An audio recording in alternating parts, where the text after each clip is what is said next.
Mari Mari Pichiqueche, Chumlay Mian, Fachan Tucumán Gulemen Pichiqueche, Incheta Paola Silva Nahualquén Piñén, Cusou Chilcatúe Ángel Mopo Bellavista. May Pichiqueche, hola niños, espero se encuentren todos muy bien. El día de hoy vamos a conocer 3 instrumentos musicales mapuche con la ayuda de mis 2 pichizomos, mis 2 vecinas pequeñitas. May Pichiqueche, vamos a comenzar por nuestra amiga Fran, que nos va a deletrear el ñolquín.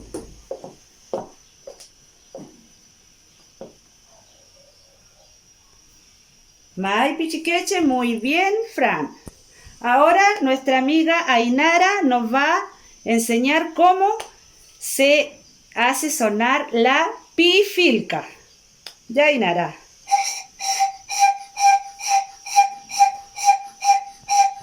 Muy bien. Ahora le entrega la pifilca a la Fran. Y nuestra amiga Fran nos va a deletrear pifilca.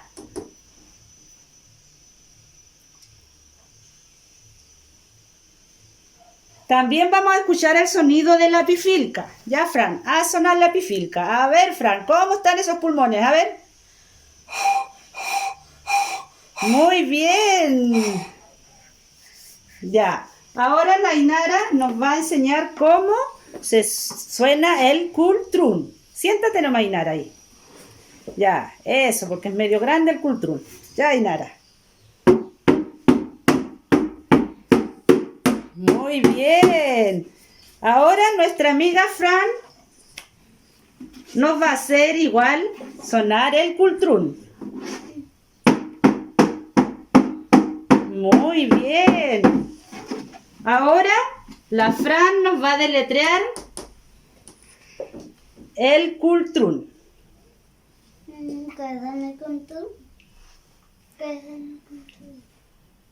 Muy bien. Una fafán para nuestras amigas. ¡Ye, ye, ye, ye, ye, ye! ¡Ye, ye, ye, ye, ye, ye! ¡Ye, ye, ye, ye, ye! Mañún pichisomo la muen.